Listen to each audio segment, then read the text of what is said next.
오늘 우리 구름 기둥 불기둥의 의미라고 하는 제목으로 말씀 선포하겠습니다. 우리가 한 해를 마무리하고 또 새해를 맞으면서 우리를 구름 기둥 불기둥의 은혜로 인도하시고 보호하시는 우리 하나님의 은혜에 우리 감사하는 시간 되시기를 간절히 바랍니다. 오늘 말씀은 출애굽한 이스라엘 백성들이 광야 생활하는 것을 배경으로 하고 있습니다. 출애굽한 이스라엘의 광야 생활은 구원 성도의 신앙생활 그리고 천국으로 향하고 있는 그 여정들을 상징적으로 보여주고 있습니다. 이러한 이스라엘의 행군에 있어서 늘 함께하고 있었던 것이 바로 구름 기둥과 하나님의 불기둥이었습니다.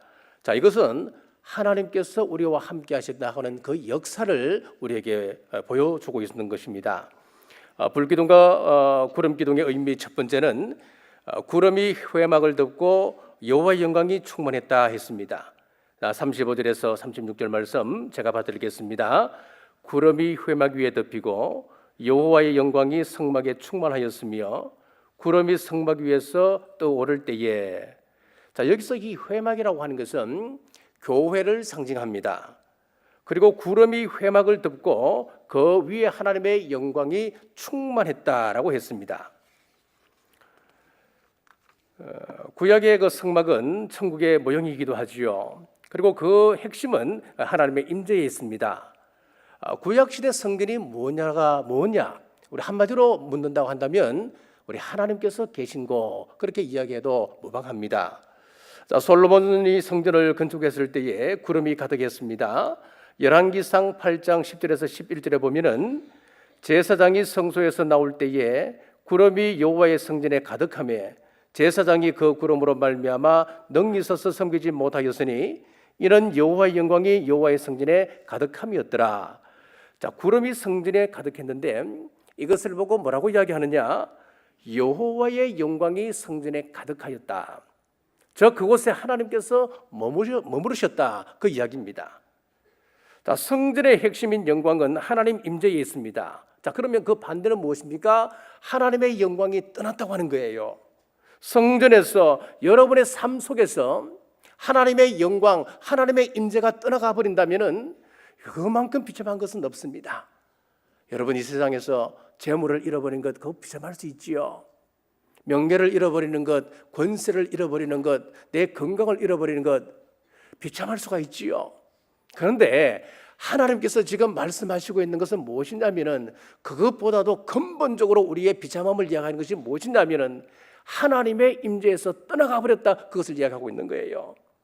사랑하는 여러분, 늘 하나님이 함께하는 삶 사시길 바랍니다. 구름이 회막을 덮었던 것처럼 우리 삶과 우리 교회와 우리 가정에도 하나님의 임재가 온전히 함께하시길 주님의 이름으로 축복합니다. 자, 어떤 마을에 잘 지어진 예쁜 예배당이 있었습니다. 그 교회의 벽에는 우리는 십자가에 못 박힌 그리스도를 믿는다라고 하는 문구가 선명하게 새겨져 있었습니다. 자, 그런데 언제부턴가 그 담벽에 담쟁이 넝쿨이 자라기 시작했습니다. 너무너무 아름다웠습니다. 그 아름다움에 방치해 두었더니만 어느 날 보니까 글자가 가려지기 시작한 거예요. 무슨 글자부터 가려지기 시작했냐니까 가운데 있는 십자가에 못 박힌이라고 하는 이 단어가 가려지기 시작했습니다. 그래서 이제는 우리는 그리스도를 믿는다라고 하는 말만 보여지기 시작했습니다. 자, 시간이 흘러서 좀 더 자라기 시작합니다. 이번에는 그리스도를 가려버렸습니다. 그래서 마지막에는 우리는 믿는다라고 하는 그 문구만 선명하게 보였습니다. 여러분, 새해를 맞으면서 우리가 교회의 핵심 가치를 잘 붙드셔야 됩니다. 여러분들 이 핵심 가치를 놓쳐버린다면 우리는 신앙생활을 헛하는 겁니다. 우리의 신앙생활 핵심 가치가 뭡니까? 예수님의 십자가 아닙니까, 여러분? 이것 붙들고 우리 교회가 하고 있는 3대 신앙 대행진, 여러분들이 전적으로 여기에 올인하셔서 예배를 통하여 하나님의 임재를 체험하는 2019년 되시길 주의 이름으로 축복합니다. 구름 기둥과 불 기둥의 의미 두 번째는 낮에 구름, 밤에 불이 구름 가운데 있었다 그랬습니다.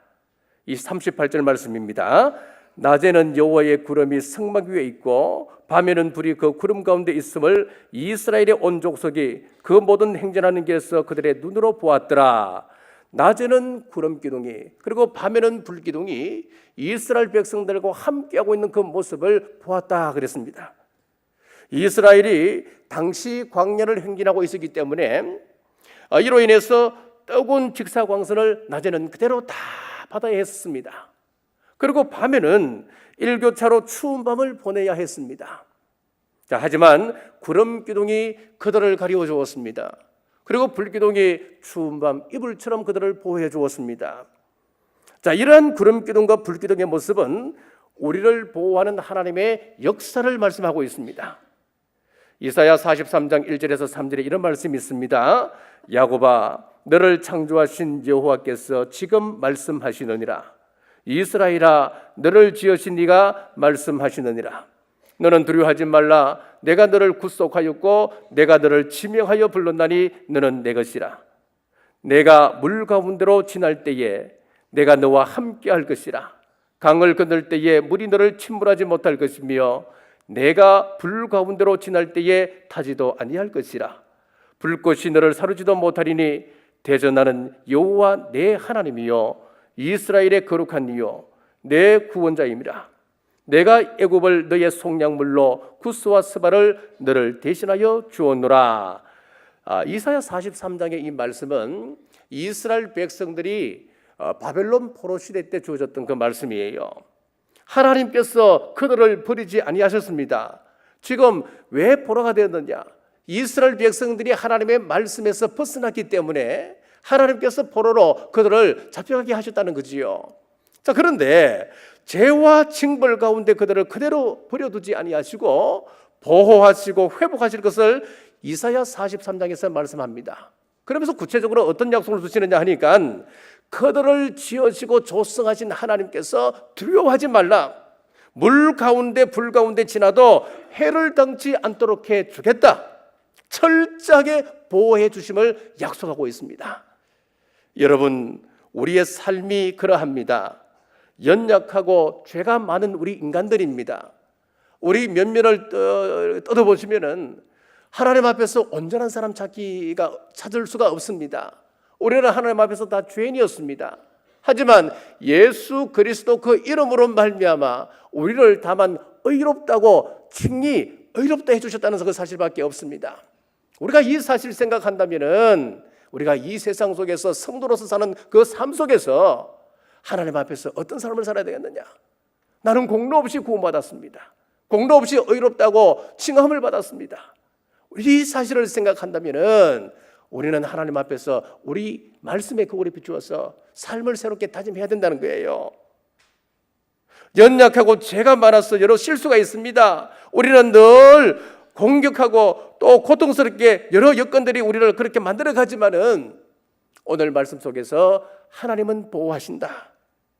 그러니까 우리는 모든 것을 견딜 수 있다라고 우리는 고백할 수가 있는 거예요. 하나님께서 자기 백성들을 어떻게 보호하시는지 대표적인 사례가 하나 있습니다. 열왕기하 6장 14절에서 18절 말씀에 보면은 구체적으로 하나님의 말씀이 나오는데 아람 왕이 엘리사를 잡기 위하여서 도단성을 포위하고 있는 그 말씀이 나와요. 엘리사가 왜 아람 왕의 미움을 사느냐 하면은 아람 왕의 모든 계략들을 마치 옆에서 듣는 것처럼 다 알고 있기 때문에 그런 겁니다. 마치 내통하는 자가 있는 것처럼 모든 것을 알고 있는 거예요. 그래서 이 아람 왕이 엘리사를 체포해서 제거하려고 군대를 이끌고 도단성을 포위했습니다. 겹겹이 포위한 아람 군대를 보고 엘리사의 사환이었던 기하시가 어찌할 줄 몰라 합니다. 하지만 엘리사는 자기를 보호하고 있는 더 많은 불말과 불병거 하늘의 그 군사를 보게 되었습니다. 그렇습니다. 우리 하나님은 자기 백성 가운데 함께 하십니다. 낮에는 구름 기둥으로 밤에는 불 기둥으로 이스라엘 가운데 거하였듯이 불말과 불병거로 하나님의 사람 엘리사를 보호하셨듯이 새해에도 하나님은 우리를 온전히 보호하시고 지키심을 확신하는 여러분 되시길 주의 이름으로 축복합니다. 구름 기둥과 불 기둥의 의미 세 번째는 이스라엘에 행진하는 모든 길에서 구름이 눈에 보였다라고 했습니다. 38절 말씀입니다. 이스라엘의 온 족속이 그 모든 행진하는 길에서 그들의 눈으로 보았더라. 자, 이 말씀은 하나님께서 자기 백성들, 하나님의 성도들과 함께 하시고 인도하심을 의미하고 있습니다. 자, 본문 중에 행진한다라고 하는 말을 히브리 말로는 맞자으라고 하는 단어를 쓰고 있는데 천막을 거둔다, 출발한다, 행진한다 그런 뜻을 가지고 있습니다. 그러니까 이스라엘 백성들이 천막을 거두어서 출발하고 또 행진하는 이 모든 것들이 자의적으로 이루어진 것이 아니었다는 거예요. 구름 기둥과 불 기둥이 떠올라야만 이루어졌습니다. 즉 하나님께서 인도하셔야만이 이스라엘 백성들이 출발을 했습니다. 자, 창세기 39장 2절에서 3절에 이런 말씀이 있습니다. 여호와께서 요셉과 함께 하심으로 그가 형통한 자가 되어 그의 주인 애굽 사람의 집에 있으니 그의 주인이 여호와께서 그와 함께 하심을 보며 또 여호와께서 그의 범사에 형통하게 하심을 보았더라. 자, 창세기 39장 이후를 보면은 요셉의 애굽 생활이 쭉 나옵니다. 당시 요셉은 억울하게 형들에게 애굽의 노예로 팔려갔습니다. 그가 모신 주인이 누구냐? 보디발이었는데 이 보디발은 애굽 왕의 시위 대장이었습니다. 시위 대장 같으면은 경호실장격 아니겠습니까? 그러면은 이 사람의 삶은 매우 엄격한 삶을 사는 사람이었다. 그렇게 봐도 무방할 거예요. 하지만 그러한 보디발마저 하나님께서 요셉과 함께 하심을 알았다 그랬습니다. 한 걸음 더 나가서 하나님께서 함께 하심으로 말미암아 그의 범사가 형통함을 보았다라고 했습니다. 이후에 애굽의 총리가 되고 그가 생을 마감하는 그 순간 때 그 요셉의 증언을 한번 들어보십시오. 창세기 50장 24절입니다. 요셉이 그의 형제들에게 이르되 나는 죽을 것이나 하나님이 당신들을 돌보시고 당신들을 이 땅에서 인도하여 내사 아브라함과 이삭과 야곱에게 맹세하신 땅에 이르게 하시리라 하고, 요셉이 지금까지 자기와 함께 하셨던 그 하나님을 간증하면서 이스라엘 백성들이 장차 이 땅에서 탈출하게 될 것인데 그때까지도 하나님께서 모든 여정 가운데 이스라엘 백성들 우리 후손들과 함께 할 것이다 그렇게 축복을 하는 거예요. 그 확신 그대로 하나님은 이스라엘을 광야에서 구름 기둥과 불 기둥으로 확실하게 인도하셨습니다. 우리도 2019년도에는 하나님께서 이렇게 반드시 인도하신다. 지금까지 우리를 인도해 오셨던 것처럼 하나님께서 반드시 인도하신다. 확신하시길 주 여러분으로 축복합니다. 지난 평창 동계올림픽 때 큰 인기를 얻었던 종목 가운데 여자 컬링이 있었습니다. 당시 대표팀을 최고 인기로 끌었던 이 여자 대표팀 감독이 누구냐 하니까 김모 씨라고 여자분이었습니다. 그런데 그 아버지가 전 컬링 연맹 부회장이었습니다. 그런데 요즘 밝혀지고 있는 사실 중에 하나가 무엇이냐 하면은 아버지 전 컬링 연맹 부회장하고 당시 그 딸이었던 감독을 맡았던 그 딸하고 두 사람이 이 컬링 팀을 독단적으로 운영했다고 하는 것이 이제 밝혀지기 시작한 거예요. 자, 김 감독은 그 당시 임신한 상태에서 팀 훈련이나 지도를 할 수 없는 상황임에도 불구하고 선수로 등록이 되어 있었고 감독으로 여전히 그 이름이 올려져 있었습니다. 또 선수단이 승리했을 때 인터뷰 내용까지 다 간섭을 했다고 그럽니다. 메달 획득에 따른 상금도 따로 통장을 개설해서 자기들이 수임하고 유용했다고 하는 사실이 밝혀졌습니다. 지금 무슨 이야기냐 하면은 어느 때나 악한 지도자의 인도를 따르는 이들은 고통이 따른다고 하는 사실이에요. 자, 하지만 우리의 인도자 되신 우리 하나님은 어떤 분이십니까? 우리는 하나님이 거룩하고 은혜로운 인도를 베풀어 주셨습니다. 그래서 구원의 삶을 살고 지키고 누리게 해주셨습니다. 2018년도에도 그리하셨습니다. 앞으로도 변함없이 그리하실 줄 믿으시길 간절히 바랍니다. 말씀을 맺겠습니다. 구름이 회막을 덮었다라고 하는 것은 하나님의 임재를 나타내는 것이라 했습니다. 구름 기둥과 불 기둥이 이스라엘 가운데 거하였다라고 하는 것은 자기 백성을 보호하시는 하나님의 모습을 보여준다 했습니다. 마지막으로 구름 기둥, 불 기둥이 행진하는 모든 길에서 이스라엘 백성들 눈에 보였다라고 하는 것은 하나님께서 우리 성도들과 함께 하시고 인도하심을 의미합니다. 과거 이스라엘에 그리하셨듯이 지금 또 하나님은 우리와 함께 하시고 우리와 동행하시고 우리를 보호하시고 우리를 인도하십니다. 그러니 하나님을 바라보고 늘 신앙을 지키며 사십시오. 늘 하나님을 인정하고 감사함으로 2019년도에도 구름 기둥, 불 기둥이 지키시고 인도하심을 믿고 순종하고 나가시는 우리 남부교회 온 성도들 되시길 주님의 이름으로 축복합니다.